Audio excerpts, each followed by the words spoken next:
ಜನ್ಸಿ Mahabharata quiz episode 2. Let's go. First question. ಮಹಾಭಾರತದಲ್ಲಿ ಬರುವ ಕುಂತಿಗೆ ಎಷ್ಟು ಜನ ಮಕ್ಕಳು, ಹಾಗೆ ಯಾರ್ಯಾರವರು? ಕುಂತಿಗೆ 5 ಜನ ಮಕ್ಕಳು, ಅದೇ ಪಾಂಡವರು. ಅದರಲ್ಲಿ ಮೊದಲನೇದು ಬಂದ್ಬಿಟ್ಟು ಯುಧಿಷ್ಠಿರ, ಎರಡನೇವರು ಅರ್ಜುನ, ಭೀಮ, ನಕುಲ ಮತ್ತು ಸಹದೇವ. ತಪ್ಪು ಉತ್ತರ. ಕುಂತಿಗೆ 4 ಜನ ಮಕ್ಕಳಿರ್ತಾರೆ. ಮೊದಲನೇ ಅವನು ಕರ್ಣ, ಅದು ಮದುವೆಗಿಂತ ಮುಂಚೆ ಅವಳು ಪಡೆದಿರುವ ವರ ಆಗಿರುತ್ತೆ. ಇನ್ನು ಮೊದಲು 3 ಜನ ಯಾರಿರ್ತಾರೆ? ಯುಧಿಷ್ಠಿರ, ಭೀಮ ಹಾಗೆ ಅರ್ಜುನ ಕುಂತಿಯ ಮಕ್ಕಳಾಗಿರ್ತಾರೆ. ನಕುಲ ಮತ್ತು ಸಹದೇವ ಮಾದ್ರಿಯ ಮಕ್ಕಳಾಗಿರ್ತಾರೆ. ಕುಂತಿಗೆ ಕೇವಲ 4 ಜನ ಮಕ್ಕಳು. ಈಗ ಕೃತಿಕಾ ನೆಕ್ಸ್ಟ್ ಕ್ವಶನ್ ಕೇಳ್ತಾಳೆ. ಕೌರವರು ಮತ್ತು ಪಾಂಡವರು ಏನಕ್ಕಾಗಿ ಯುದ್ಧ ಮಾಡ್ತಾ ಇದ್ರು? ರಾಜ್ಯಕ್ಕಾಗಿ. ಆ ಹೆಸರು ಮೆನ್ಷನ್ ಮಾಡ್ಬೇಕು ನೀವು. ಓ, ರಾಜಧಾನಿನಾ? ಇಂದ್ರಪ್ರಸ್ಥಕ್ಕಾಗಿ ಅಲ್ಲ,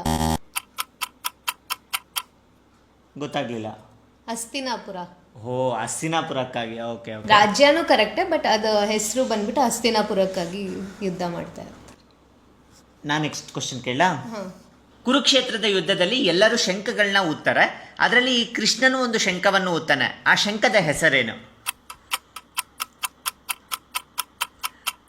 ಗೊತ್ತಿಲ್ಲ. ಕೃಷ್ಣನ ಶಂಖದ ಹೆಸರು ಪಾಂಚಜನ್ಯ ಅಂತ. ಕೃಷ್ಣನ ಶಂಖ ಪಾಂಚಜನ್ಯ ಆದರೆ ಅರ್ಜುನನ ಶಂಖದ ಹೆಸರು ದೇವದತ್ತ ಅಂತ. ಯುಧಿಷ್ಠಿರನ ಶಂಖದ ಹೆಸರು ಅನಂತ ವಿಜಯ. ಭೀಮನ ಶಂಖದ ಹೆಸರು ಪೌಂಡ್ರ. ನಕುಲನ ಶಂಖದ ಹೆಸರು ಸುಘೋಷ.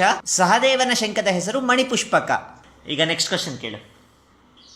ಯುದ್ಧದಲ್ಲಿ ಅರ್ಜುನನ ಧ್ವಜದ ಮೇಲೆ ಯಾವ ಸಿಂಬಲ್ ಇರುತ್ತೆ? ಆಂಜನೇಯನ ಧ್ವಜ ಇರುತ್ತೆ. Correct answer. Next question. Kurukshetra ಯುದ್ಧ ನಡೀತಲ್ಲ, ಈ ಕುರುಕ್ಷೇತ್ರ ಪ್ರಸ್ತುತ ನಮ್ಮ ಭಾರತದ ಯಾವ ರಾಜ್ಯದಲ್ಲಿದೆ? ಹರಿಯಾಣ ರಾಜ್ಯದಲ್ಲಿ. ಕರೆಕ್ಟ್.